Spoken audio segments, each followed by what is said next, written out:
Boa noite, confrades. Sejam todos bem-vindos aí a mais um Outcast.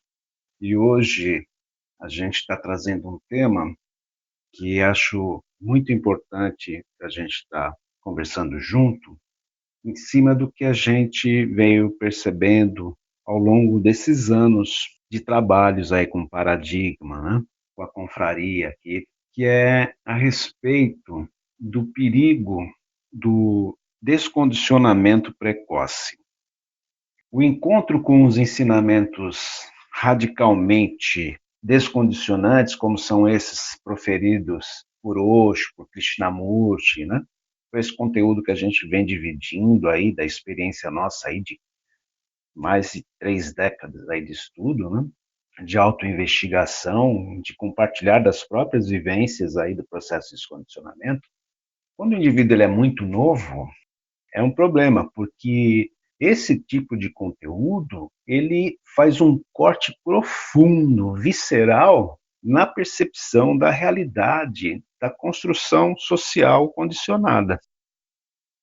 Então, o indivíduo novo, ele começa a ter uma clareza da farsa dos valores coletivos, da tradição tanto familiar como cultural, e das falsidades das modas, dos padrões, a mediocridade das relações, ali ele percebe elas sendo sempre baseadas em interesses velados, né? E o absurdo de você viver para ter que cumprir com roteiros herdados, né, que foram construídos por pessoas que você nem conheceu.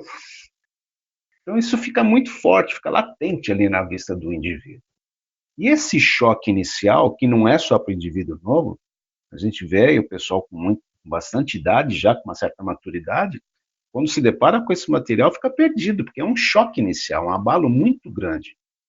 Esse choque inicial, que a gente dá o nome da crise iniciática porque está iniciando um processo, não tem libertação nenhuma ainda aqui. Vai ter um longo trabalho pela frente aí.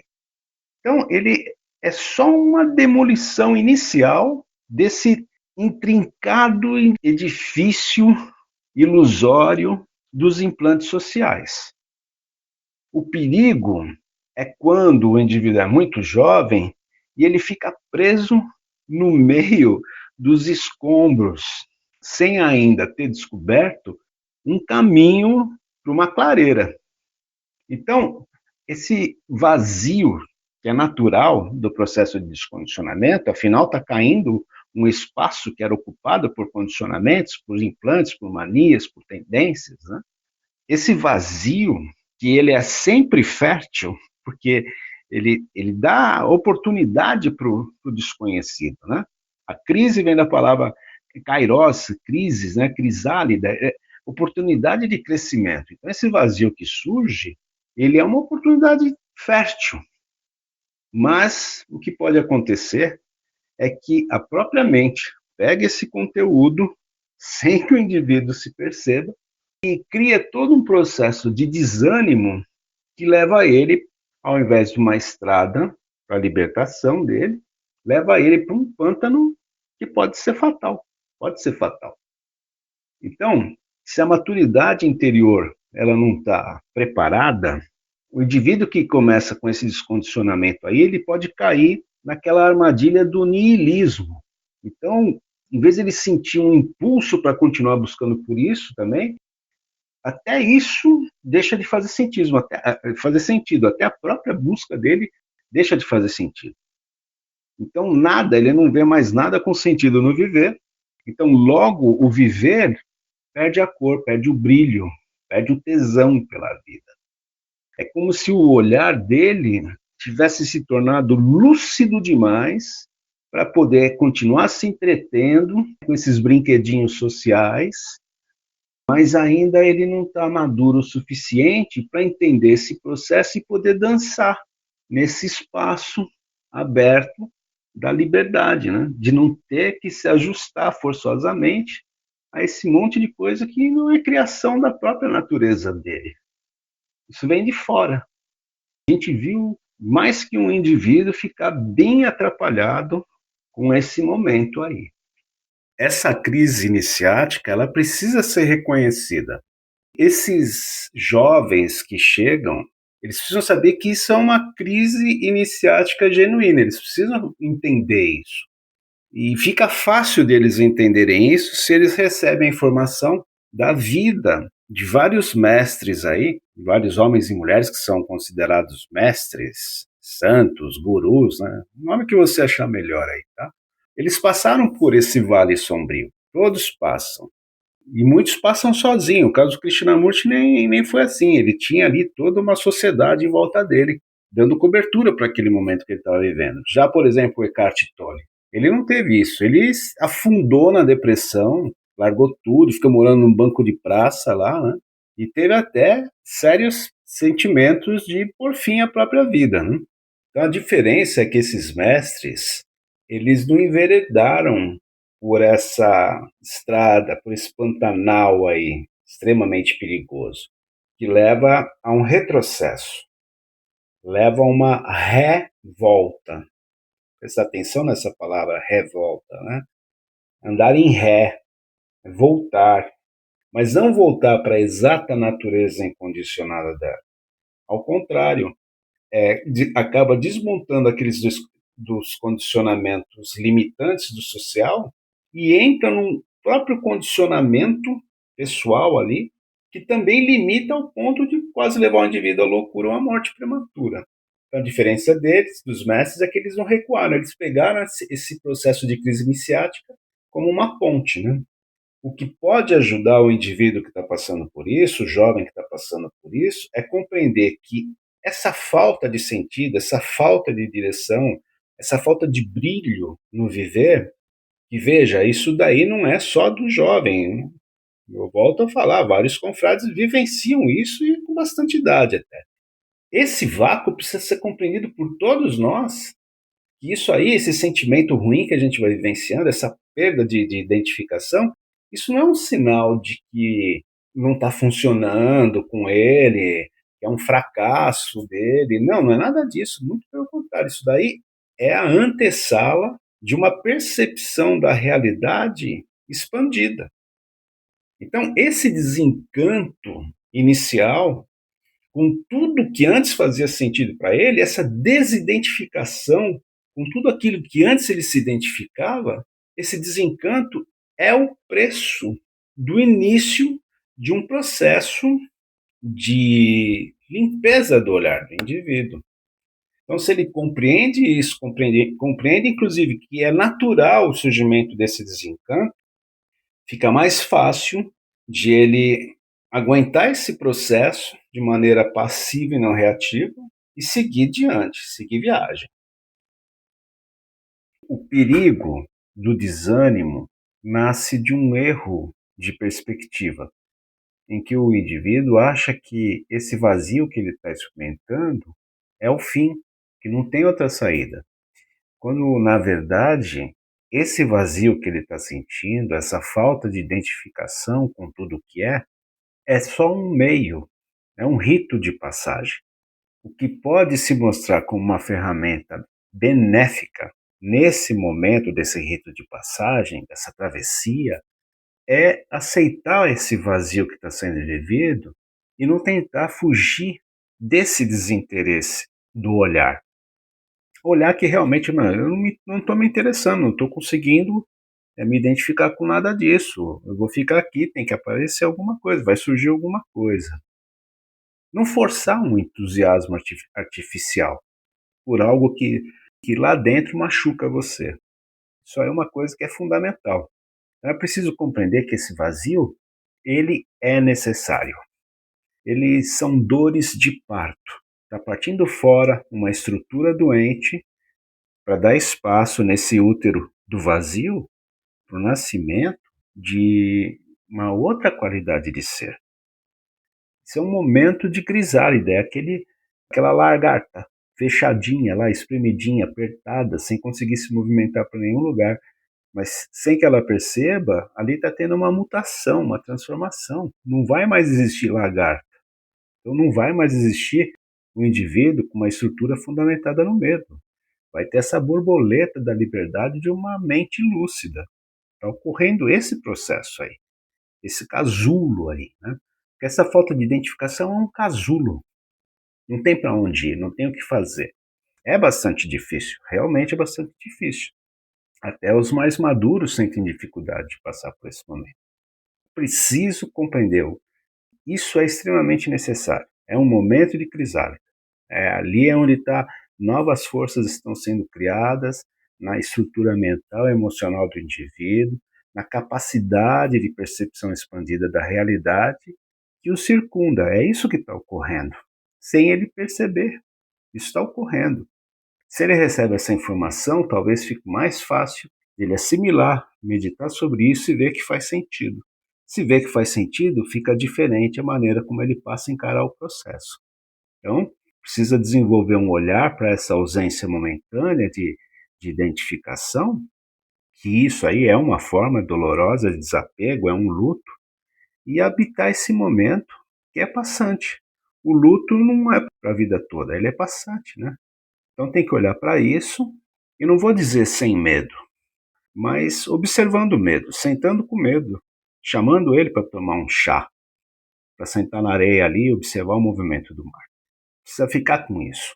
Ele vai ter que descobrir, o jovem vai ter que descobrir ali por ele mesmo, com a ajuda das pessoas que lhe são significativas, talvez, como transformar essa ausência de identificação que gera para ele esse impulso de negar a percepção da beleza do viver, numa investigação silenciosa, passiva e não reativa.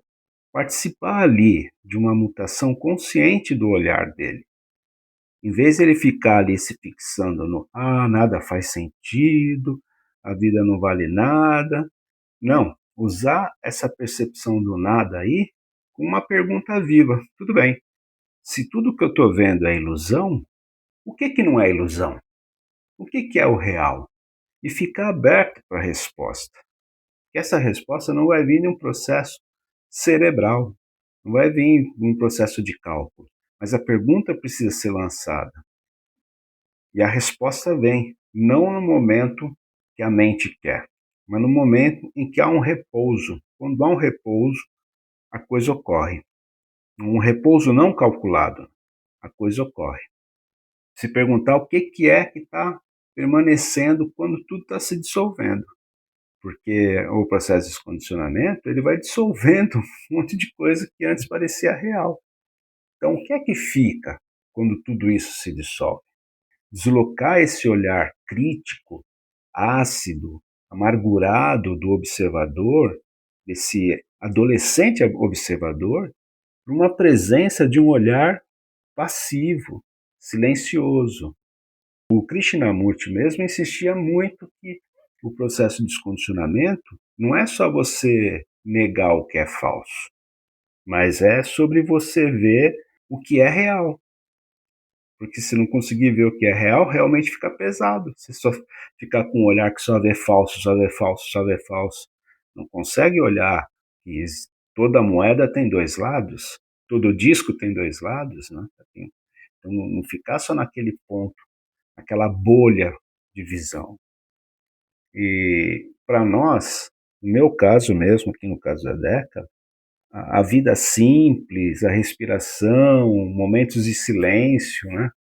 A percepção de tudo isso como sendo a vida real, isso foi ajudando também.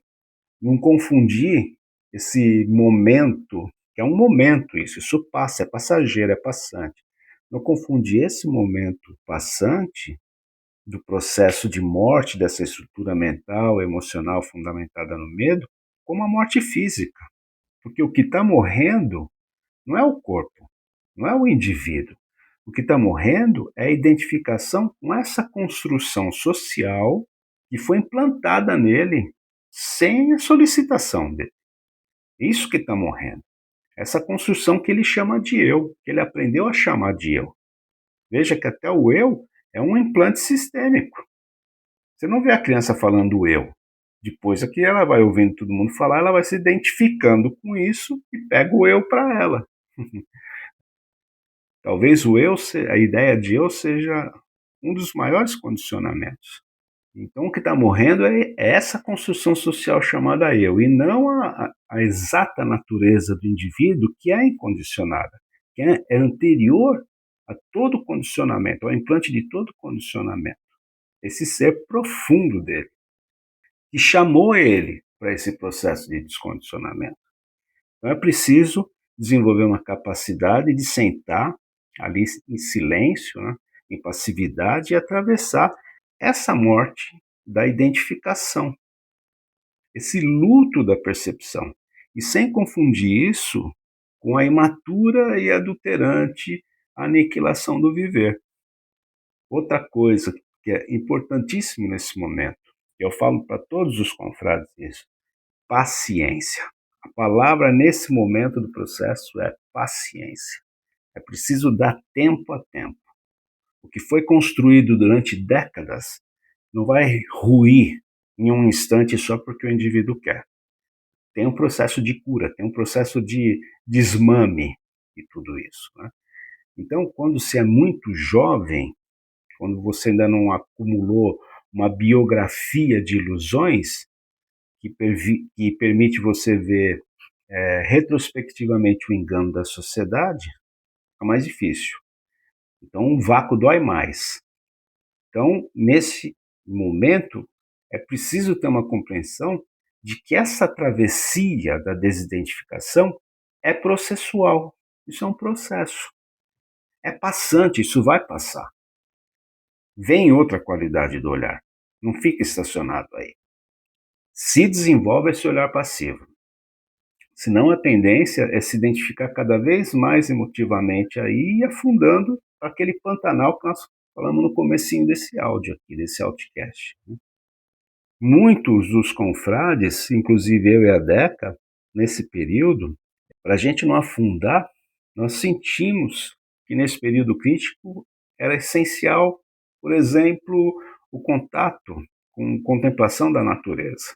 A gente ia para locais, por exemplo, a cidade de Santo Tomé das Letras, que é uma cidade pequenininha, no alto de uma montanha lá, onde você tem mais contato com a natureza do que com as próprias pessoas. Você não tem aquele fluxo de uma metrópole, né? Então, esse contato com a natureza, eu citei aí, mas a gente frequentou vários lugares, isso foi essencial. A mudança da frequência musical também foi uma coisa muito importante para a gente. E no meu caso em particular, o desenvolvimento de uma escrita íntima, onde eu ia ali todo dia escrevendo, né, as coisas que estavam passando na mente, as coisas que estavam passando nas emoções, as coisas que estavam passando ali no corpo físico, sintomas. Isso foi me dando condições de ter essa compreensão dessa estrutura que hoje a gente vem aqui tentar compartilhar através desses áudios. E isso me ancorou naquele momento de passagem, impedindo que eu traísse esse processo de descondicionamento. Então, para a gente encerrar esse outcast de hoje, vamos tentar uma síntese aí dura, mas libertária, né, em cima das experiências, tanto nossas aqui, como de ter observado tantos confrades aí em processo deles durante esses anos da nossa caminhada. Nesse momento, o que o jovem precisa ouvir e o que ele precisa viver é que esse desencanto, que é natural do processo de desidentificação, de retirada da identificação imatura, isso não é uma doença. Isso é um rito de passagem. A nossa cultura perdeu o costume, né, a tradição de vivenciar os momentos de passagem. Mas com certeza todos que estão ouvindo esse áudio aqui já assistiram em filme, as tribos tinham isso, né? As tribos isolavam, tiravam toda a responsabilidade do indivíduo e mantinham ele com alimentação, com água, para ele poder se isolar por um período e ter esse rito de retirada, onde inclusive ele mudava o nome dele. Saía do nome ali da sociedade, ele tinha um outro nome, recebia uma outra roupagem. Então esse desencanto, essa desidentificação, isso não é doença. Isso é passagem. Isso é um rito de uma mutação na capacidade de percepção da realidade e de interação com a realidade. Ele precisa ouvir e viver isso por ele mesmo, é que a perda de interesse pela vida falsa é que abre espaço para a vida real. Porque se continuar identificado com a vida falsa, é aquela coisa. Insanidade é investir nas mesmas coisas esperando resultado diferente. Então, o que foi investido até aqui trouxe ele nesse exato momento. Então, faz todo sentido estar vivendo essa desidentificação. Então, o vácuo que ele está sentindo, esse vácuo não é o fim do caminho, não é o fim do processo. Não é nada disso. Isso é só aquela porta estreita, né, que poucos passam. Poucos passam. E poucos passam por quê? Por falta de compreensão do que está ocorrendo. Então, se tiver compreensão, vai passar por essa porta estreita e vai ter um salto quântico na capacidade de percepção, de perceber além do falso. O perigo é o olhar ficar cristalizado nesse pântano, nessa depressão, nesse niilismo, em vez de atravessar isso de forma silenciosa, passiva e não reativa. Então a saída é aprender a ficar lúcido nesse nada de identificação, até que sem aviso, a vida nua, ou seja, a vida sem condicionamentos, comece a brilhar por si mesma.